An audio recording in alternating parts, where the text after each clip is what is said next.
97 AD में जब Italy का माउंट वेसुवियस फटा तो उसने पूरे हरकुलेनियम शहर को राख के नीचे दफन कर दिया। हजारों साल बाद जब साइंटिस्ट्स ने वहां मिले स्केलेटन्स की जांच की तो उन्हें एक राज पता चला। उन पुराने स्केलेटन्स की स्पाइन में एक ऐसा इन्फेक्शन था जो आज भी हमारे बीच मौजूद है। ये कोई मामूली बीमारी नहीं है, ये एक ऐसा दुश्मन है जो 20 लाख साल 2 मिलियन साल पर से इंसानों का पीछा कर रहा है। हेलो दोस्तों, आज हम एक ऐसी मेडिकल मिस्ट्री को डिकोड करेंगे जिसे डॉक्टर कहते हैं, पाद ग्रेट इमिटेटर। इसका नाम है ब्रूसिलोसिस। यह टाइफाइड या मलेरिया का नाटक करता है, लेकिन असल में यह एक स्टील्थ assassin है जो आपके शरीर के डिफेंस सिस्टम को हैक कर लेता है। यह हम तक कैसे पहुंचता है, यह बायो टेररिज्म वेपन क्यों माना जाता है, और सबसे जरूरी, इससे बचने का तरीका क्या है। चलिए शुरू करते हैं। सबसे पहले यह समझिए कि यह बैक्टीरिया आता कहां से है।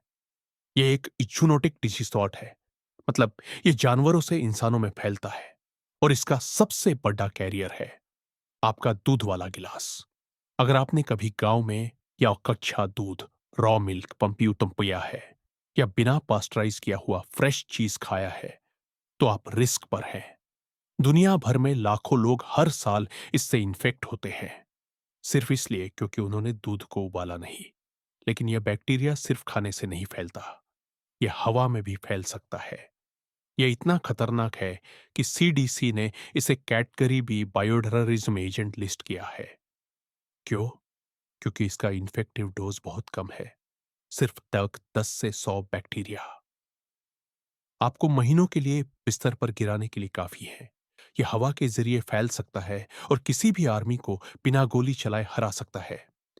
अब कहानी में ट्विस्ट आता है। जब पाउंड ब्रुसेला वस्तु आपकी बॉडी में घुसता है तो यह बाकी बैक्टीरिया की तरह हमला नहीं करता, यह साइलेंट मोड में जाता है। हमारे शरीर में पॉपज और माइक्रोफेज नाम के सेल्स होते हैं जिनका काम है बैक्टीरिया को खाना और मारना। लेकिन नाब्रुसेलस वो चाहता है कि मैक्रोफेज उसे खा ले। जैसे ही यह सेल के अंदर जाता है, यह अपनी मैकबर स्टील्थ स्ट्रैटेजी एक्टिवेट करता है। इसके बाहर एक कवच होता है जिसे अंपायर LPS1 कहते हैं। यह इतना स्मूथ होता है कि हमारा इम्यून सिस्टम इसे डिटेक्ट ही नहीं कर पाता। यह बॉडी के रेडर के नीचे उड्डव एचता है। सेल के अंदर जाकर यह type 4 secretion system phone use करता है, जो एक तरह का इंजेक्शन है। यह सेल के ट्रैफिक सिस्टम को हैक करता है और खुद को डाइजेस्ट होने से बचा लेता है। और अभी हाल ही में साइंटिस्ट्स ने इसका एक और ठिकाना ढूंढा है। यह हमारे पेट की चर्बी, जिसे ओमेंटम कहते हैं, वहां जाकर छुप जाता है। यह वहां अपना बंकर बना लेता है और हमारे इम्यून सेल्स को ही अपना बॉडीगार्ड बना लेता है। इसीलिए यह बीमारी हफ्तों नहीं बल्कि सालों तक चल सकती है। तो मरीज को महसूस क्या होता है?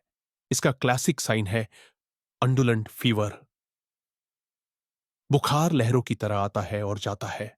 रात में इतना पसीना आता है कि कपड़े भीग जाते हैं, जिसे चुबुन नाइट स्वेट्स का अंत कहते हैं। साथ में जोड़ों में दर्द और सीवियर डिप्रेशन। डॉक्टर्स अक्सर इसे मलेरिया या टीबी समझकर गलत दवाई दे देते हैं, क्योंकि यह सिम्पटम्स को कॉपी करता है। अगर इसका सही समय पर इलाज ना हो तो यह द ग्रेट इमिटेटर अपना असली रूप दिखता है। यह स्पाइन को गला सकता है, स्पॉन्डिलाइटिस, मर्दों में टेस्टिकुलर इन्फेक्शन कर सकता है, और सबसे डेंजरस, यह हार्ट के वॉल्व्स को इन्फेक्ट कर सकता है, जिसे एंडोकार्डिटिस कहते हैं।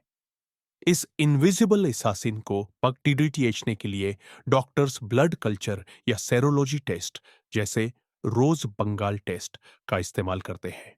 और इसका इलाज, क्योंकि यह बैक्टीरिया सेल्स के अंदर छुपा होता है, इसे मारने के लिए एक नहीं 2 स्ट्रॉन्ग एंटीबायोटिक्स की जरूरत होती है, डॉक्सीसाइक्लिन और रिफैम्पिसिन। और यह कोर्स छोटा नहीं होता, यह कम से कम 6 हफ्ते 1.5 महीना बाद चलता है। अगर आपने दवाई बीच में छोड़ी तो यह बैक्टीरिया फिर से लौट आएगा। तो दोस्तों, 20 लाख साल पुराने इस दुश्मन से बचने का तरीका क्या है? बहुत सिंपल, पास्टराइजेशन। कच्चा दूध कभी ना पिए। अगर आप जानवर पालते हैं तो हाइजीन का ध्यान रखें। यह बैक्टीरिया हमें सिखाता है कि जो दुश्मन दिखाई नहीं देता, वो सबसे ज्यादा खतरनाक होता है। अगर आपको यह मेडिकल स्टोरी टेलिंग पसंद आई, तो लाइक बटन दबाएं और सब्सक्राइब करें।